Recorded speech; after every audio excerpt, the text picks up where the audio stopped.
Caio, dessas denominações evangélicas hoje, qual delas o senhor acha que se identifica com a sua linha de pregação? Nenhuma, nenhuma. Com a minha linha de pregação, não. Eu vejo um monte de pastores de muitas denominações tentando repregar como sermão o que eu falo aqui. Muitos, queridos, amigos e gente de todo tipo. Agora, nessas denominações eu não encontro, porque o indivíduo até fala direitinho a mensagem que ele ouviu, por exemplo, aqui.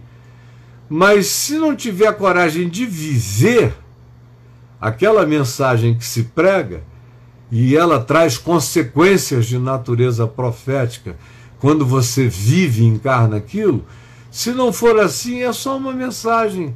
Eu preguei essas mesmas mensagens que vocês me ouvem falando aqui a vida inteira, mas como eu era parte do sistema, eu estava dentro da estrutura, dentro da engrenagem, eles só diziam, meu Deus, que coisa linda, profética, esse homem é um profeta. Pergunte ao seu avô, ao seu pai, ou se você tem mais de 50 anos, pelo menos, e já era cristão, e prestava atenção, você vai lembrar o que todos unanimemente diziam. É um profeta, até eu pedir carta de divórcio da religião.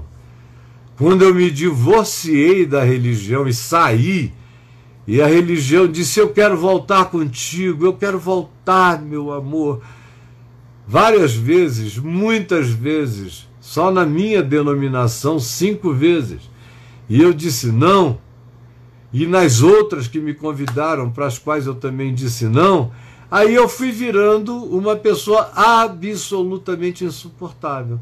Porque se eu estivesse dentro de uma denominação, e que fosse uma denominação com alguma expressividade, e lá dentro houvesse esse desacordo tolerante só porque era eu falando, a resistência dos demais seria menor, porque eles sempre iriam dizer, ele é dos nossos. Mas quando eles não puderam mais dizer que eu era dos deles, então na mesma hora eu virei anátema. Mas para mim isso era um caso mais do que pensado, entendeu? Não era nada novo, absolutamente nada novo. Quando você conhece a história, você não tem por que ficar perplexo com absolutamente nada, entendeu? Eu vejo as pessoas muito chocadas, escandalizadas, porque parece que tudo está sendo inaugurado hoje. Mas não tem nada sendo inaugurado hoje. É tudo mesmo, que se repete com outros nomes, com outras vestimentas, mas é a mesma ação. Antigamente eu teria já sido amarrado há muitos anos e levado a uma fogueira, e teriam me matado, queimado.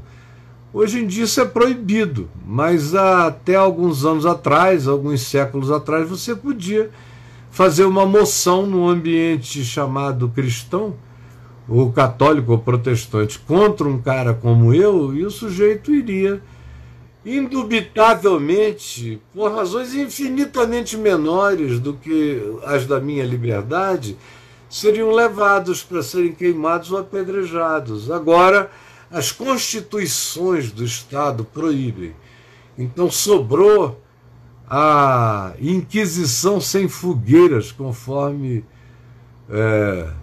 livros evangélicos e testemunhos evangélicos da década de 70 davam conta do sentimento de serem incendiados e queimados vivos, que gente como o Rubem Alves, o Joaquim Beato e alguns outros daquela época na Igreja Presbiteriana sentiram nas suas peles. Eram acusados de serem pessoas dignas de serem apedrejadas. Como era proibido, a civilização cresceu, não foi nem a igreja, foi a civilização que mudou contra a própria igreja. Como hoje, o grande movimento evangélico neste país, nos Estados Unidos, em alguns outros países, qual é? É o movimento evangélico querendo voltar para o século XVI, porque não suporta as mudanças liberais de costumes e de liberdade que as sociedades e que a civilização ocidental cada vez mais dá para os seus cidadãos. Então, movimento de costumes na política, na ideologia e tal, é uma tentativa de fazer um reset dos usos, costumes, compreensões, até a história da Terra plana. Era para a gente voltar para o século XVI. Terra plana, os rigores de natureza disciplinar e moral absoluta. Aí, século XV, século XVI, havia leis que diziam que se uma mulher tivesse relações sexuais com seu marido e tivesse prazer e gozasse, e alguém ouvisse que ela estava gozando e desse testemunho contra ela na igreja, e eu estou falando já da igreja católica também, na igreja, ela poderia sofrer uma punição de prisão. Se ela tivesse uma relação anal com o seu marido, ela poderia pegar alguns anos de prisão. Seria uma prisão mais pesada do que se ela adulterasse com o vizinho. Se ela tivesse uma relação com o próprio marido, a igreja considerava uma coisa mais pesada do que um adultério, por exemplo. E coisas assim, desse tipo, que tinham punições absolutamente exacerbadas, incomparáveis. Era uma coisa que não tinha que ter punição nenhuma, faz parte da escolha pessoal de cada um. No entanto, durante muitos anos foi assim. E hoje o que a gente vê é uma tentativa de se reinstalar pela via da pauta de costumes uma visão de vida que foi abandonada já desde o tempo dos reformadores e que cresceu com o desenvolvimento da consciência ocidental até que a igreja foi colocada no seu devido lugar e ela tinha que ter uma relação com o Estado e com a sociedade, não mais ser a determinadora, o anticristo absolutista, botando pessoas para serem mortas porque não faziam a sua vontade soberana, a vontade da religião. Graças a Deus, isso não vai voltar. Essa terra não é plana e, portanto, plana não será. Como não dá para, em nome do que quer que seja, se criar uma ideologia para tomar o poder e tentar fazer um resetting, levando-nos séculos atrás. Meu Deus, eu não quero viver nesse mundo de jeito nenhum.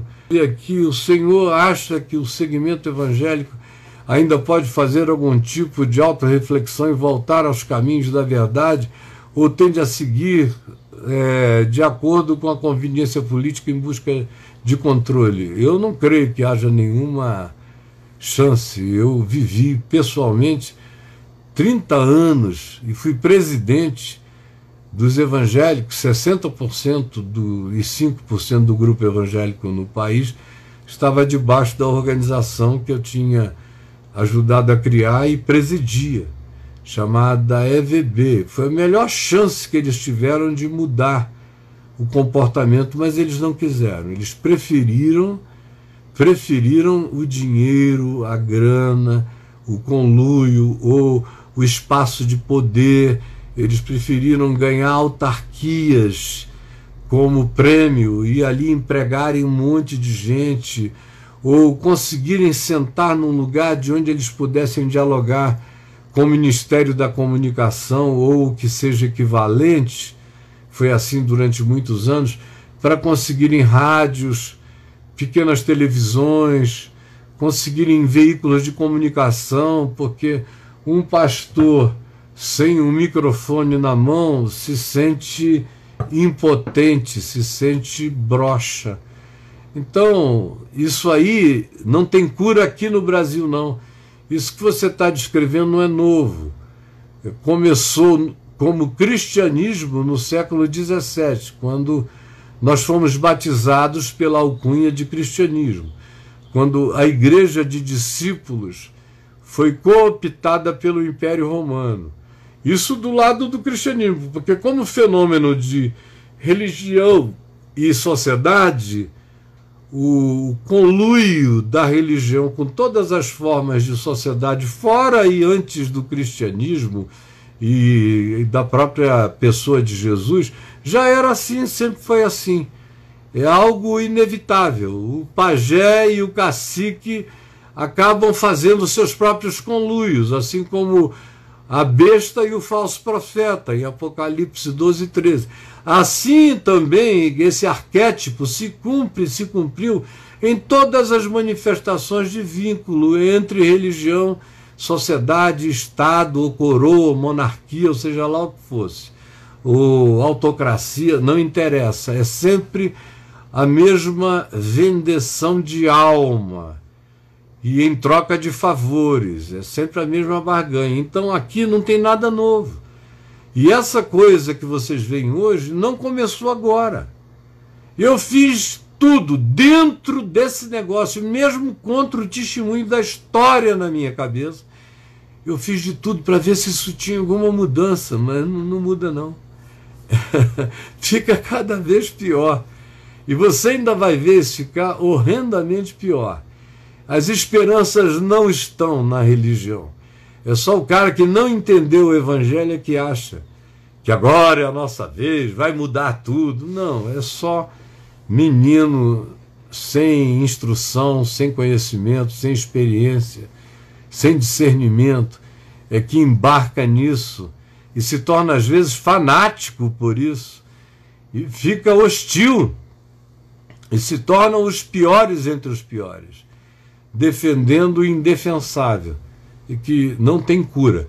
Quem quiser ajudar isso a melhorar, saia disso, porque eles se alimentam do poder que vocês dão.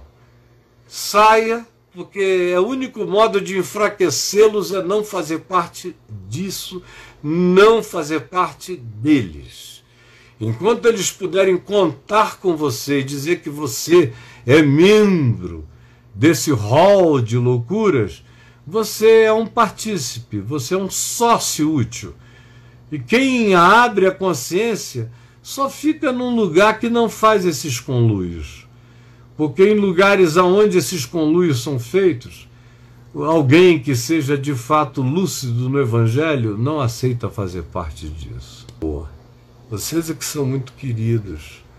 Tanta gente querida. Eu tenho, por exemplo, o massacre de ter tantos filhos, tantos netos espirituais, tantos pastores que afetam a vida de vocês, que são meus filhos na fé, ou na compreensão, ou no entendimento, ou na liberdade do Evangelho. Então, eu só posso ser um homem muito feliz.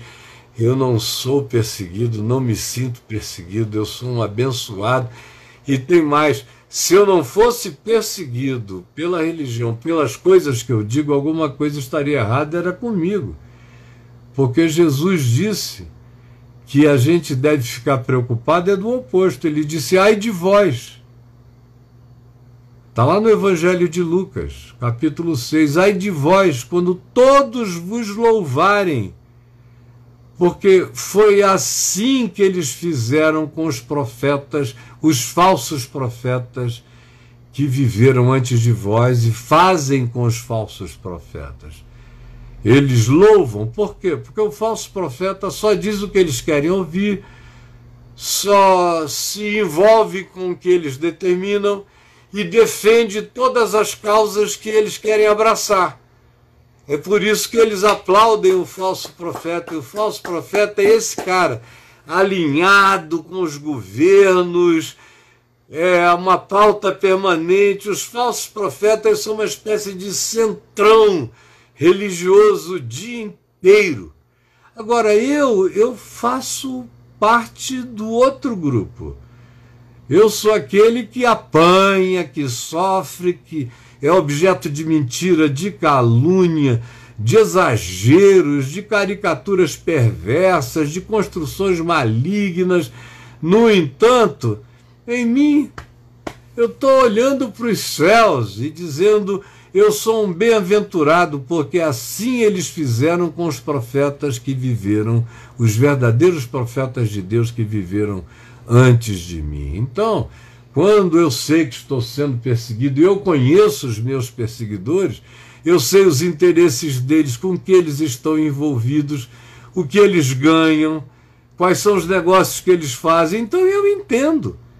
Eu entendo. Aquela pauta é uma pauta que não pode se sentir em paz com a presença viva de um cara como eu, que não é nem um pouco encabrestado, nem limitado pela opinião ou pelas ordens de quem quer que seja. Eu estou aqui para ser o melhor da minha própria consciência em Cristo, no Evangelho, servindo a minha geração, vendo milhares de pessoas serem libertas desses tacões esmagadores, desses que chegam com o coração de pedra e querem empedrar o coração de toda a gente. Eu os conheço muito bem. Quando eles me apedrejam, eles me glorificam. Quando eles falam mal de mim, eles me enaltecem diante dos anjos. Quando eles mentem a meu respeito, por causa da verdade que eu digo, eles estão de fato dizendo espiritualmente que eu sou aquilo que eles não querem admitir, mas que é justamente aquilo para o que Deus me enviou. E eu sei que eu sou um enviado, nunca não fui. Ninguém que esteja pensando em me massacrar estará me massacrando. Não!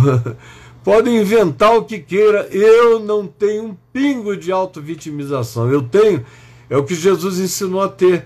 Quando todos mentirem, quando todos vos massacrarem, quando todos vos perseguirem e disserem todo tipo de mal contra vós, regozijai-vos e alegrai-vos, porque é grande o vosso galardão no céu.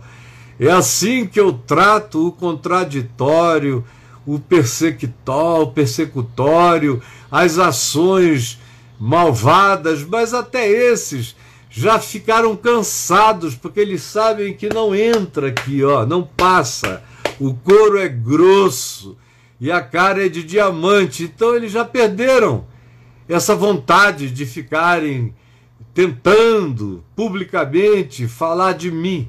Eles falam no particular para vocês, porque não é mais um bom negócio ficar falando publicamente de mim. Eles já descobriram que quanto mais eles falem publicamente de mim, mais gente eles mandam para cá me ouvir. Então eles estão calados, pedindo a Deus que ninguém me ache,